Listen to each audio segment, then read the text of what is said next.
한 번도 이렇게 생각해 본 적이 없거든요. 똥을 누면서 자긍심을 느꼈다고 하니까 되게 놀랐어요. 그래서 타인을 용서할 수 없는 시간인 것이죠. 타인을 용서하는 순간 내가 죽을 수 있으니까요.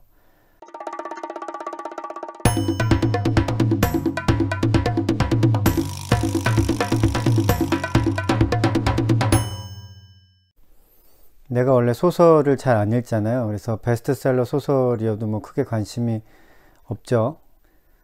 근데 이 책도 베스트셀러 소설이에요. 네. 이 책은 여러 번 출간돼서 다른 표지를 가진 것들이 되게 많은데요. 내가 가지고 있는 책은 책 안에 사파가 들어가 있어요. 그 표지 오른쪽에 보면은 MBC 느낌표 책을 읽읍시다 선정 도서라고 표시가 되어 있어요.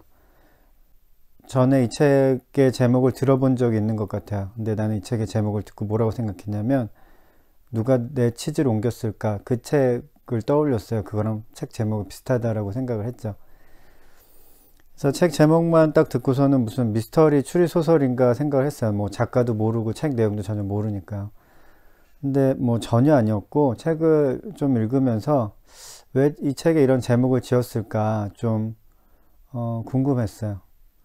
근데 내용과 제목은 정말 별 상관이 없죠. 별 상관이 없어요.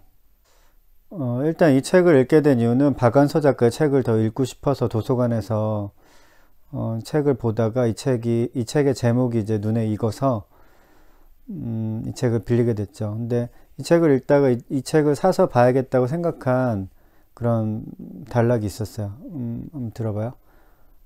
그러나 무엇보다도 뒷간에서는 잘생긴 똥을 많이 누는 게 수였다. 똥은 더러운 것이 아니라 땅으로 돌아가 오이 호박이 주렁주렁 열리게 하고 수박과 참외의 단물을 오르게 한다는 것을 우리는 알고 있었다.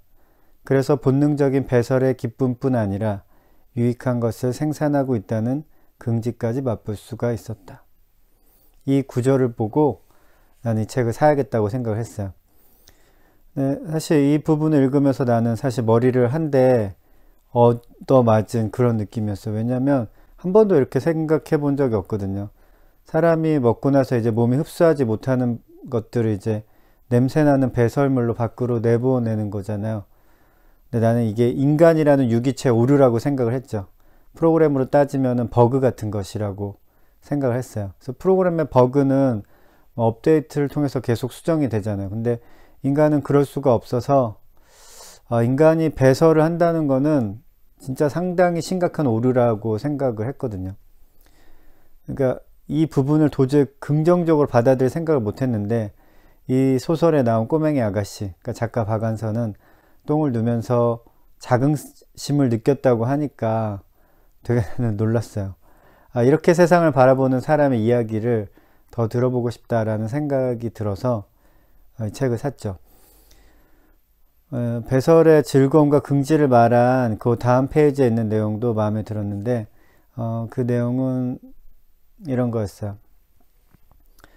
우리는 그냥 자연의 일부였다. 자연이 한시도 정지해 있지 않고 살아 움직이고 변화하니까 우리도 심심할 겨를이 없었다. 농사꾼이 곡식이나 푸성기를 씨 뿌리고 싹 트고 줄기 뻗고 꽃 피고 열매 맺는 동안 제 아무리 부지런히 수고해봤자 결코 그것들이 스스로 그렇게 돼가는 부산함을 앞지르지 못한다. 자연 속에서 자연의 일부로서 긍지를 느끼면서 기쁨으로 살아갔던 이 꼬맹이 아가씨의 어린 시절이 되게 마음에 들었고, 이 아가씨는 그냥 자라서 보통 사람으로 살아가요. 내가 봤을 때는.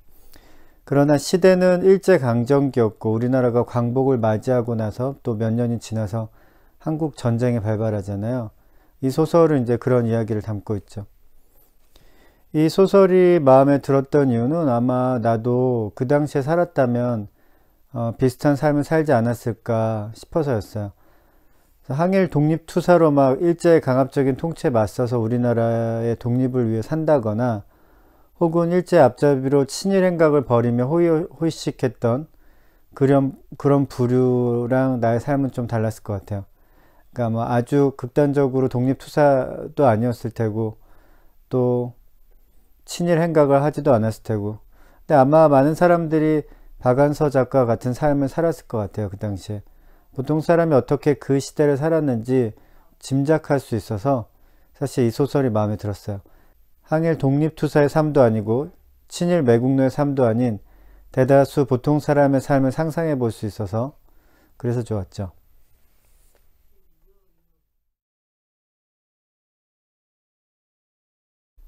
박안서 작가의 그 일제강점기 시대의 삶이나 전쟁 체험은 내가 상상하던 것과는 많이 달랐어요. 그러니까 한국 전쟁에 대한 내 상상은 막 총알이 빗발치는 전장에서 수많은 사람들이 막 죽어나가고 평온하던 마을에 갑자기 막 폭탄이 떨어져서 마을이 쑥대밭이 되고 막 그런 거였거든요. 영화나 드라마에서 본 것들은 그런 게 전부였죠, 사실. 근데 그런 장면이 자극적이고 사람들의 눈길을 끌게 되니까 사실 전쟁을 그렇게 묘사하는 거겠죠. 근데 박안서 작가의 이제 글은 달랐어요. 이런 것이 또 나는 소설의 묘미라고 생각을 해요. 물론 뭐 총소리, 폭탄 소리 또 나고 소설 안에서도 누군가 죽고 다치고 하는 상황도 있는데 그런 사실 전투의 순간들은 전체 시간 중에 차지하는 비중이 아주 작죠. 전투가 일어나고 마을이 점령되고 누군가 잡혀가고 누군가는 살아남고 그 와중에는 이념의 대립으로 인해서 서로 적으로 대하고 죽여야 할지 아니면 같이 살아나가야 할지 판단하기 애매한 긴장과 갈등 관계가 이렇게 계속 되거든요. 박안서의 가족은 제대로 피난을 가지 못해요. 그래서 마을에 남게 되는데 그때 또 인민군이 들어오죠. 몇 달 뒤에 국군이 또 들어오고요. 그러니까 전투 때문이 아니라 이념의 문제로 서로 죽고 죽이게 되죠. 그래서 누군가 죽고 다쳐서 아프고 슬프기도 하지만 뭘 어떻게 해야 할지 모르는 상황에서 자신이 살아온 그 삶의 족적들이 내가 죽어야 하는 이유가 되는 시간이 바로 전쟁의 시간인 것 같다는 생각을 했어요. 그래서 타인을 용서할 수 없는 시간인 것이죠. 타인을 용서하는 순간 내가 죽을 수 있으니까요. 그래서 전쟁이 일어나면 안 되는 중요한 이유 하나를 더 알게 됐어요. 이 책을 보고. 작가가 이렇게 표현하고 있어요. 단박 압록강까지 밀고 올라갈 만큼 승승장구할 때 승자가 과연 그렇게까지 모질게 굴 필요가 있었을까? 승리의 시간은 있어도 관용의 시간은 있어서는 안 되는 게 이데올로기 싸움의 특성인 것 같다. 한국 전쟁이 발발하고 이제 서울이 북한군에 의해서 점령되었다가 수복되고 그리고 다시 또 1사후퇴론에서 서울에 있던 사람들은 다시 또 피난을 떠나게 되죠. 그래서 박안서 작가의 가족은 뭐 간절히 피난을 가고 싶어 했지만 피난을 가지 못해요. 그리고 이 소설의 마지막 장면이 나옵니다. 텅 빈 마을, 언제 무슨 일이 일어날지 모르는 사람 없는 공간을 쓸쓸하고 두려운 마음으로 바라보는 작가의 마음이 이렇게 서술되어 있어요. 지대가 높아 동네가 한눈에 내려다 보였다. 마치 차고 푸른 비수가 등골을 살짝 긋는 것처럼 소름이 쫙 끼쳤다. 그건 천지에 사람 없음에 대한 공포감이었고 세상에 나서 처음 느껴보는 전혀 새로운 느낌이었다. 독립문까지 뻔히 보이는 한 길에도 골목길에도 집집마다에도 아무도 없었다. 연기가 오르는 집이 어쩌면 한 집도 없단 말인가. 형무소에 인공기라도 꽂혀 있다면 오히려 덜 무서울 것 같았다. 이 큰 도시에 우리만 남아있다. 이 거대한 공허를 보는 것도 나 혼자뿐이고 앞으로 닥칠 미제 사태를 보는 것도 우리뿐이라니 어떻게 그게 가능한가. 차라리 우리도 감쪽같이 소멸할 방법이 있다면 그러고 싶었다.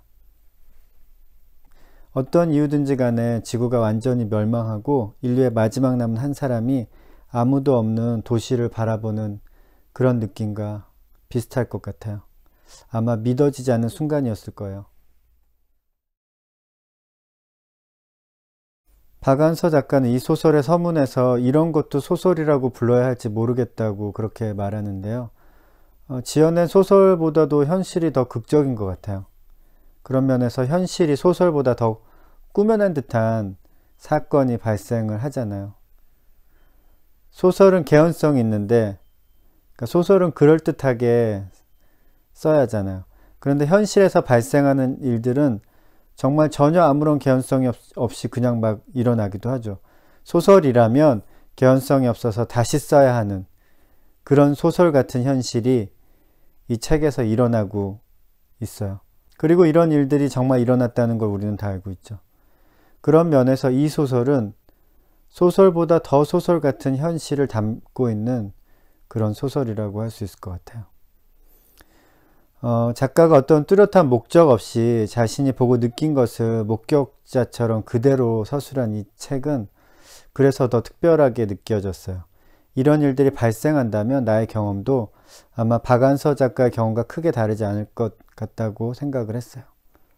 그래서 위대한 사람, 특별한 사람의 대단한 경험이 아닌 보통 사람의 일상적인 경험을 공유할 수 있어서 이 책이 참 좋았어요.